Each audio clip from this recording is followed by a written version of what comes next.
Dexter Andrew Conley. On the night of November 28, 2009, a 17-year-old honor student in Indiana strangled his 10-year-old brother while their parents were away at work. He then drove over to his girlfriend's house, gave her a promise ring, and they watched a movie. His brother's body sat in the trunk when he walked into the station the next night and confessed. The very first thing he told investigators was the title of a popular television show. Andrew Conley, born May 14, 1992, was a solid A and B student and a former Cub Scout who worked for his school counselor.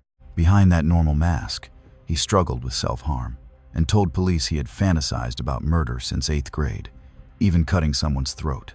His parents, Bridget and Shaw Conley, both worked late-night shifts at the local casinos, leaving Andrew home alone with his younger half-brother Connor, a 5th grader who truly idolized his big brother.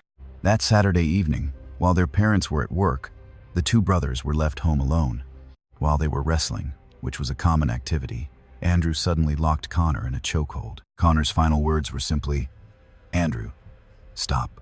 Once Connor passed out and blood appeared from his mouth, Andrew dragged him to the kitchen, put on gloves, and strangled him for 20 minutes.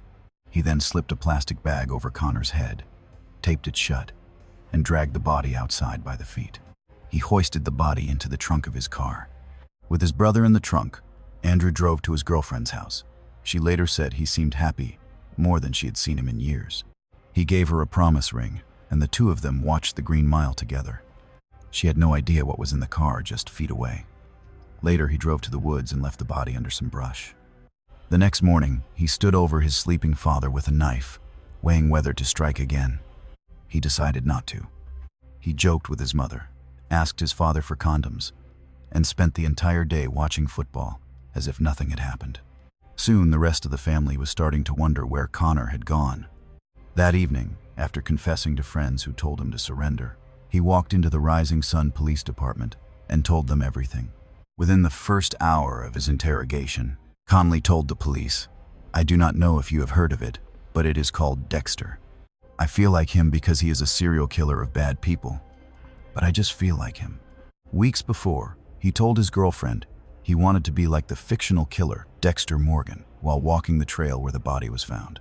He compared his internal urge to kill to when people are hungry and see a hamburger sitting there, knowing they simply had to have it. How does a 17-year-old give his girlfriend a ring with his brother's body in the trunk and seem happier than she had ever seen him? Charged as an adult, Conley pleaded guilty on September 13, 2010, the day his trial was set to begin without any plea deal. After a 5-day hearing with 12 witnesses and over 150 exhibits, Judge Humphrey sentenced him to life without parole. The judge described the boy's remorse as superficial and insincere. Prosecutor Aaron Neginard declared that some people are just evil, calling the boy an evil child. The Indiana Supreme Court upheld the sentence in 2012. A later petition for relief was denied in December 2019. The Indiana Court of Appeals actually reversed that denial in February 2021, ordering resentencing, but the Supreme Court stepped in during 2022 to uphold the life term. Conley remains held at Pendleton Correctional Facility, now 33 years old, with no remaining legal options left to him. A TV character gave a teenager permission to act on dark urges he had been hiding for years. Next, let's look at how a show did not just inspire a method. It created a deadly obsession with a real person. On the night of June 10, 2016, a 22-year-old singer finished her set at the Plaza Live venue in Orlando, Florida, and headed to her merchandise table to meet and greet her fans. As the next fan stepped up and she reached out for a hug, he drew a pistol and fired 5 shots at close range. This violent act had been in the works for over a year. He had reconstructed his entire look just to get her attention, but she didn't even know his name. Christina Grimmie was born on March 12, 1994. The New Jersey native eventually rose to fame on season 6 of NBC's The Voice in 2014. She was already a YouTube star before joining the show, and continued her music career long after the cameras stopped. Her coach called her a once-in-a-generation talent. On her final night, she had just finished a show with a band. Her killer was Kevin James Loibel, a 27-year-old Best Buy employee from St. Petersburg, Florida.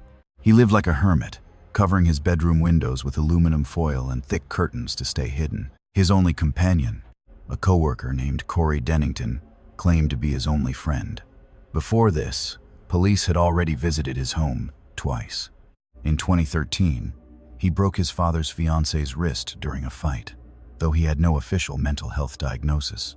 By 2015, his interest in Grimmy had spiraled into a dangerous and deadly fixation. He spent nearly every waking hour watching her videos and obsessively tracking her life on social media. Believing they were soulmates, he began transforming himself into the man he thought she would finally notice. He got eye surgery, hair transplants, and lost 50 pounds on a vegan diet just to impress a woman who didn't know him. He completely rebuilt his identity for someone who did not even know he existed. But when photos of Grimmy with a producer surfaced online, Loibl became enraged. Investigators later described his state of mind as, "If I can't have her, nobody can." Dennington warned their supervisor about the obsession, yet no one stepped in to stop the tragedy. What happens when a man builds his whole world around a stranger? On the day of the show, he bought a $15 ticket. He also legally purchased 2 Glock handguns. After destroying his hard drive to hide his online tracks, he took a taxi for a 100-mile trip to the venue in Orlando. He walked into the plaza live carrying a backpack and waited in line just like any other fan. At 10:24 that night, it was finally his turn. Grimmy opened her arms to give him a hug. Loibl pulled his gun and fired 5 times, hitting her in the chest and the head as the crowd watched. Her brother, Marcus, was standing right there and immediately tackled the gunman to the floor. The shooter managed to break free, backed into a wall, and turned the gun on himself. She was rushed to the hospital but passed away on the morning of June 11th. She was only 22. Searching his body, police found 2 pistols, extra ammo, a hunting knife, and even earplugs. 5 days earlier, he told a friend he was tired and ready to ascend, saying, "I love you, brother." Detectives concluded that if he had lived, he would have faced charges for first-degree murder. Her family later sued the venue and the security firm, claiming the protection that night was completely inadequate. There were no metal detectors and no bag checks. Truly, anyone could have walked in with a weapon.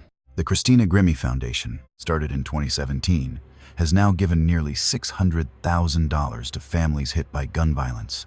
This tragedy happened just hours before the Pulse nightclub shooting nearby, leaving Orlando to deal with 2 horrific crimes in one weekend.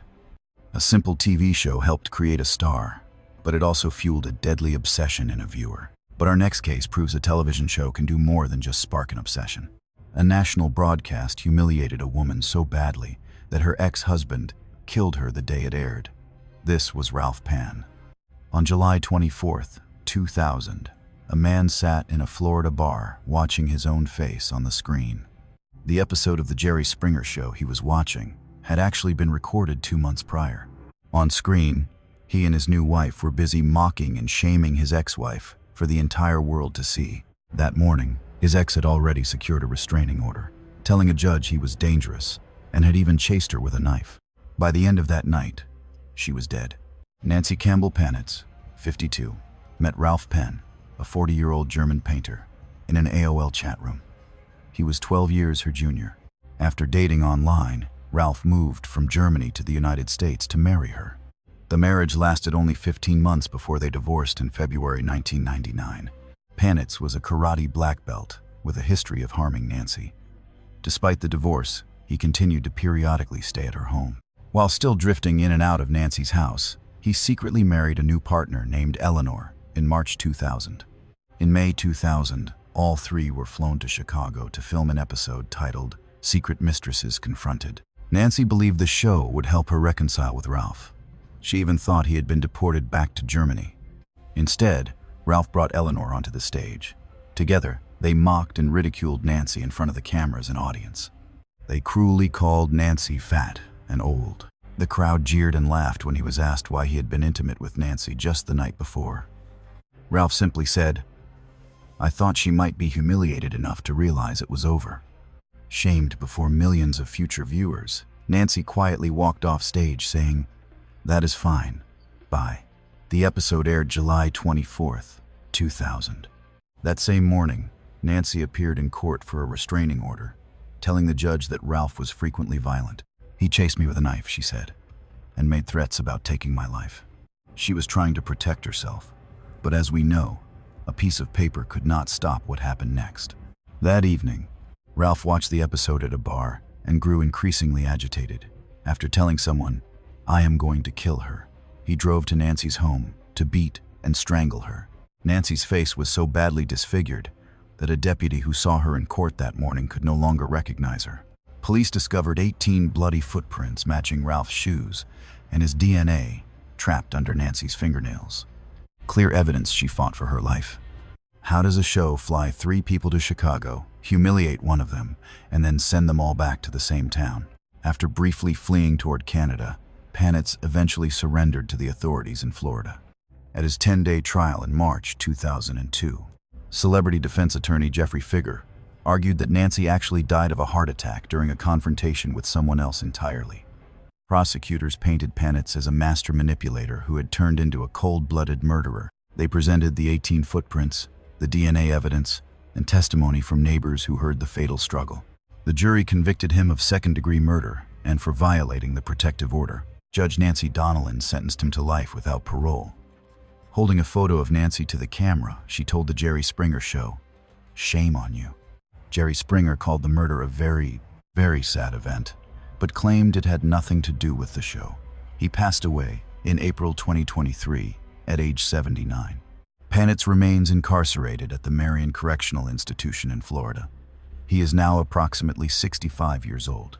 This tragic case was revisited in the Netflix documentary series Jerry Springer: Fights, Camera, Action in January 2025.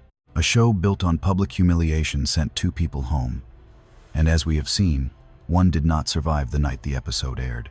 But in our next case, the television connection is about imitation rather than humiliation. Stephen Miles. One afternoon in January 2014, a 16-year-old student in Surrey, England, walked home with his 17-year-old girlfriend. They went to his family's flat on Amy Road. No one else was home. Within an hour, she was dead. He then began dismembering her body using tools from his father's tree surgery business. Weeks earlier, he had texted her, "You will see a lot of similarities in the personality of Dexter and myself." Elizabeth Thomas was a 17-year-old student. Friends remembered her as beautiful, funny, and incredibly kind. She had defended Miles when other students called him different. She stood by him when many people would not. She believed she saw something in him that was actually worth caring about. The judge noted that Miles chillingly described her as his project. The girl who showed him kindness became the person he chose to harm. Stephen Miles was diagnosed with autistic spectrum disorder and was referred to mental health services in 2012 for self-harming behavior. He claimed to hear voices from a man named Ed and was discharged from care in October 2013. Less than 3 months before the crime, he was judged to have made good progress in his treatment. Experts later determined that the young man was not suffering from schizophrenia. His alter ego was seen as a sign of anxiety rather than psychosis. Miles lived a nocturnal life, fixated on the macabre, favoring dark films like Psycho and reading Hannibal Lecter novels. An ex-girlfriend told police he had once described a murder plan in detail and even tried to strangle her once. The warning signs were present long before January 2014. He was obsessed with the show Dexter and wanted to mimic the fictional killer's methods in real life. He studied the character's rituals closely. His defense counsel, Lewis Power, stated this was a gruesome killing ripped from a hit TV script. On January 24th, at approximately 2:35 p.m., Miles and Elizabeth walked together from school back to his apartment. With no family home, he launched a horrific attack in his bedroom, stabbing Elizabeth repeatedly in the head and back. Investigators later found a kitchen knife embedded in her skull. After she died, he used tools from his father's tree surgery business to dismember her, removing limbs with precision. He wrapped the remains in cling film and trash bags before trying to scrub the entire apartment clean. Police discovered a chilling handwritten note nearby. It was a supply list: bags, plastic sheets, and a knife. He had planned the details well in advance. This was no accident. An hour later, his sister returned to the flat at 3:45 p.m. Miles looked at her and said, "Ed made me do something bad." Officers arrived to a nightmare scene. The methodical dismemberment and the prepared list of supplies were unlike anything they had seen. The text messages where he compared himself to Dexter. All of it painted a picture of a killer who had been rehearsing this moment for a long time. You and I have to wonder how a teen could send such dark messages and still be trusted just days later. Miles pleaded guilty in September 2014 at the Crown Court. Later, the judge sentenced him to life with a minimum of 25 years. The court noted he would have never seen freedom again had he been an adult. He remained cold and emotionless during the sentencing. He is currently in a British prison, not eligible for parole until 2039 when he will be 41. No public records show any successful appeals or sentence reductions. A girl defended a boy the world saw as different, only for him to kill her using methods from TV. In our next case, the television connection isn't about a character, it is about a specific, gruesome technique. Stefano Brizzi and Breaking Bad. In April 2016, neighbors in a London block near the Tate Modern called the police about a foul smell coming from one of the units. The man who answered the door was wearing nothing but pink underwear and aviator sunglasses. He greeted them and immediately confessed to killing a police officer and trying to dissolve the body.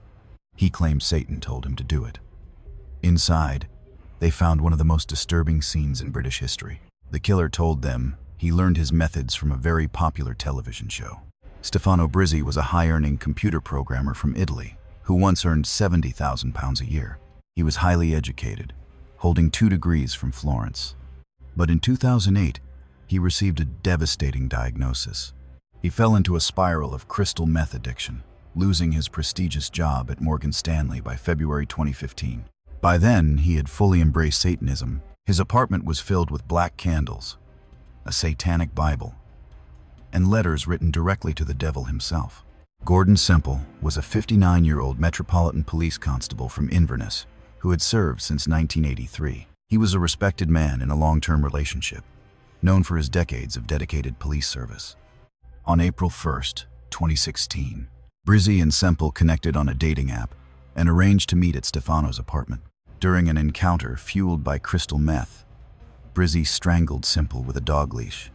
What he did next connected this case directly to the world of television. He tried to dissolve the body in his bathtub using sodium hydroxide and hydrofluoric acid.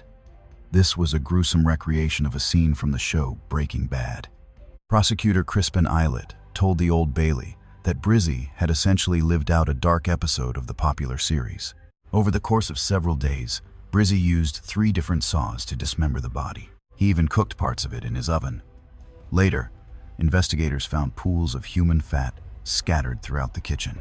He dumped the remains into the water, later describing the act as a funeral on the River Thames.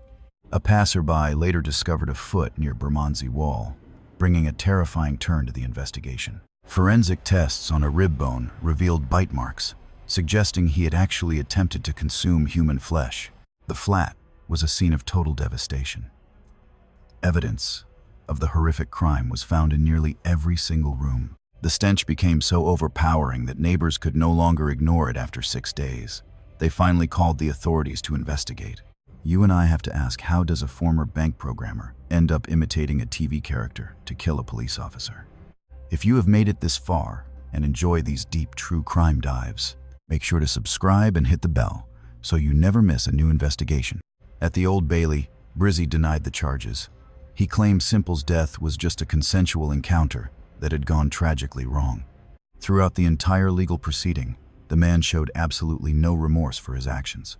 On November 13, 2016, a jury found him guilty by a 10-2 majority after 30 hours of deliberation. Judge Nicholas Hilliard sentenced him to life in prison, with a minimum term of 24 years behind bars. Gary Meeks, the partner of the fallen officer, sat through every single day of that grueling trial. Less than 2 months later, on February 5, 2017, Brizzi was found hanging in his cell at Belmarsh Prison. He had been taken off suicide watch just weeks earlier. He was pronounced dead at 10 a.m. at the age of 50. A note on his bed simply read, "I die in peace." An inquest later ruled his death as self-inflicted. A television show gave a man a method, and an officer paid the price. But in our next case, the obsession shifted from a method to a person. This time, the killer was fixated on the actress herself. On the morning of July 18th, 1989, a 21-year-old actress answered her apartment door in the Fairfax district of Los Angeles. She was wearing a black bathrobe and was likely expecting a script delivery for an audition she had scheduled later that day for the role of Mary Corleone in the film The Godfather Part 3. The man standing at her door had been stalking her relentlessly for 3 years. He bought her home address from the California DMV for only $1. When she opened the door, he pulled a .357 Magnum from a paper bag and shot her once in the chest. She screamed, "Why?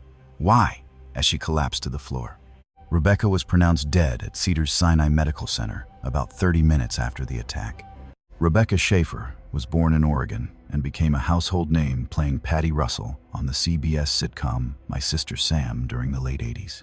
She had graced the cover of 17 magazine and even landed a role in a Woody Allen film. At just 21 years old, her Hollywood career was moving at light speed. Robert John Bardo was born in 1970 at an Air Force base in California. As the youngest of 7 children in a military family, he suffered through a childhood marked by abuse at the hands of a sibling. He frequently threatened to end his own life and spent time in the foster care system. After being diagnosed with bipolar disorder and schizophrenia, he was institutionalized at the age of 15. Despite being a straight A student, he dropped out of the 9th grade and eventually found work as a janitor. Before focusing on Rebecca, he had stalked child activist Samantha Smith, even traveling across the country to find her. Bardo first saw Rebecca in a 1986 television commercial and became instantly obsessed. He began writing her numerous fan letters. Rebecca replied to one, calling it nice and signing it with love. For Bardo, this small gesture fueled a very dangerous fire. He built a shrine in his bedroom, filling it with her posters and recordings of every episode she appeared in. In June 1987, he showed up at Warner Brothers Studios with a teddy bear and flowers. Security turned him away. He returned a month later armed with a knife. He told his sister, "If I cannot have her, nobody will." After seeing her in a movie love scene, he lashed out. But how exactly did he find her private home address? Inspired by the 1982 attack on actress Teresa Solana, Bardo hired a private investigator, paying $250 for the address from California DMV records. Back then, they sold driver info for just $1. His brother Edward then purchased a .357 Magnum Ruger for him after he was turned away from a gun store because of his mental health history.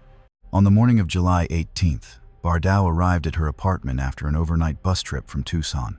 He first showed up at her doorstep carrying a letter.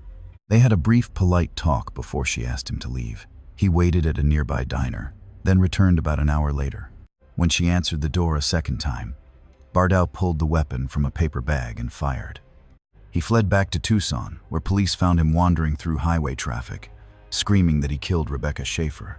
Prosecutor Marcia Clark, who you and I know from the Simpson trial, took the case to a bench trial. In October 1991, Bardo was convicted of first-degree murder for lying in wait and sentenced to life in prison without parole. Her death forced the government to pass 2 landmark laws. California passed the nation's first anti-stalking statute. That was followed by a federal act in 1994, which finally stopped the DMV from handing out home addresses to anyone with $1.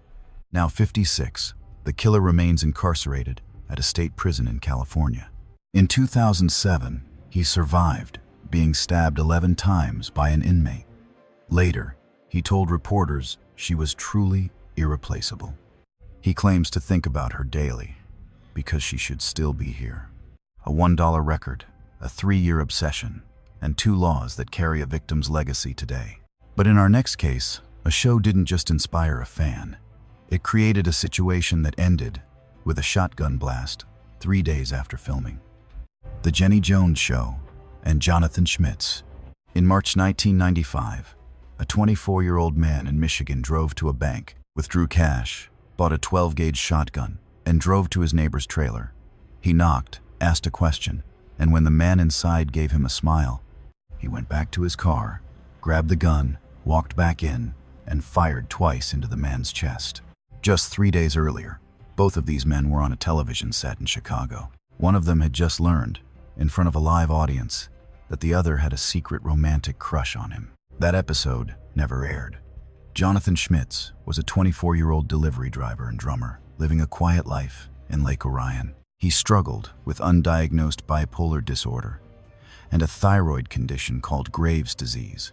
His father later testified that his son had previously struggled with his mental health. The family was known for being conservative. Scott Amager was a 32-year-old bartender, an Army veteran who had served with honor. He worked at a club in Pontiac and was an acquaintance of Schmidt's. The two men were neighbors from the same town. On March 6th, Schmidt's was flown to Chicago to record a segment called Same-Sex Secret Crushes. He had no idea who the admirer was. Producers only told him that someone was interested in him. Amador appeared on stage, and with the host's prompting, described fantasies involving champagne and whipped cream to the studio audience. Schmidt's was visibly shaken and blindsided. He laughed nervously, telling the crowd he was definitely straight. He later told police he felt humiliated. The network decided to pull the episode from the schedule. It sat on a shelf until it was finally played during the criminal trial a year later. 3 days after they taped the show, Amador left a suggestive note at the young man's door. Something inside Schmidt snapped. He got his money, bought a shotgun, and drove to the trailer to confront his neighbor about the note. When Amador reportedly smiled, Schmitz grabbed the weapon from his car, went back inside, and shot him twice in the chest. A roommate watched the entire tragic event unfold from inside the home. He drove away and called 911 to confess. Now, we must ask, what responsibility does a TV show bear for these deadly surprises? And lets them go home. Faces murder charges. In 1996, Schmitz went to trial. His lawyers blamed the ambush style of the show and his bipolar disorder. On November 13, 1996, the jury returned a verdict of second-degree murder, resulting in 25 to 50 years, plus 2 for the gun. The appeals court overturned the conviction, but a 1999 retrial produced the exact same verdict and sentence. Attorney Jeffrey Figger sued the show, claiming the producers basically handpicked a victim for ratings. They chose the killer and handed him a motive. They did everything but shoot. In May 1999, the family won $29.3 million, but the court reversed it, 2-1, saying the tragedy was impossible to predict. The Supreme Court wouldn't hear it. The family never saw a cent.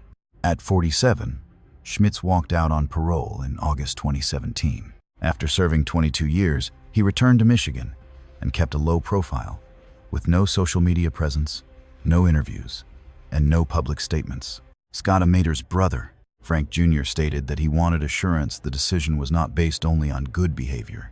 He wanted to know he learned something. It was a show that never aired, a multi-million-dollar verdict that was overturned, and a man who spent 2 decades in prison for a producer's stunt.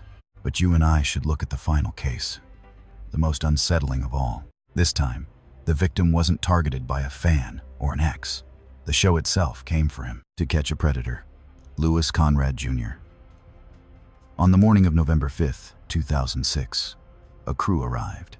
They gathered with police at a house in Terrell, Texas. A 56-year-old man had been messaging someone he thought was a 13-year-old boy. This man was no stranger or drifter. He was the former district attorney of Kaufman County, a position he held for 22 years. When SWAT broke down his door that day, they found him in the hall with a pistol. He said he was not going to hurt anyone, then shot himself. An hour later, doctors pronounced him dead. Louis William Conrad Jr. was a veteran prosecutor serving Kaufman County, Texas for 22 years, from 1980 to 2002. After failing to win a judgeship, he moved to private practice before becoming a top prosecutor in Rockwall County. He earned his law degree from Texas Tech University. Colleagues described him as a skilled prosecutor with a photographic memory for the law. He was unmarried and still living in his family home. In November 2006, together, let's look at how NBC and Perverted Justice set up their 9th sting in a Dallas suburb. For weeks, a volunteer posing as a boy named Luke had been exchanging messages with a user later identified as Conrad, who claimed to be a 19-year-old student. By November 4th, a voice actor called him, posing as the boy. Conrad took the bait and gave up his info. When he stopped replying and failed to show up, host Chris Hansen made an unprecedented decision to change the rules. Since he would not come to them, they decided to go to him. Hansen asked the police chief to secure arrest and search warrants right away. Those warrants were rushed. They actually had the wrong city, county, and date on them. By morning, Hansen and his cameras were already set up in the man's neighborhood. Police arrived later, but the cameras and crew actually outnumbered the officers on site. No one answered the door. By mid-afternoon, they called in the SWAT team. A 7-man team breached the door and found Conrad in the hall with a handgun. He said he was not going to hurt anyone, then turned the weapon on himself. He was pronounced dead at a hospital just 1 hour later. So, you and I have to ask, what happens when a show brings the trap to your door? By July 2007, his sister sued NBC for $105 million. The lawsuit alleged wrongful death, racketeering, and intentional infliction of emotional distress. She told the Murphy City Council that the police acted as a judge, jury, and executioner, fueled by a reality show that had spiraled out of control. U.S. District Judge Denny Chin denied NBC's request to dismiss. He wrote that NBC put itself right in the center of a police operation, pushing for unnecessary, unwise tactics just to capture more dramatic footage. By June 24, 2008, both sides reached a settlement with secret terms. NBC admitted no guilt, but DA John Roach refused to prosecute 23 of the 24 men from the Murphy sting, citing jurisdictional issues, and the watchdog group's refusal to cooperate with the prosecutors. We see that both the city manager and police chief were fired, and the show never ran another sting. The last episode aired in December 2007, and the show was officially canceled in 2008. A producer had chillingly warned Radar magazine months before the sting that one of these men would go home and shoot himself in the head. In a 2021 interview, Chris Hansen said he felt no responsibility and slept perfectly fine at night. That is the story you and I have today. Thanks for watching.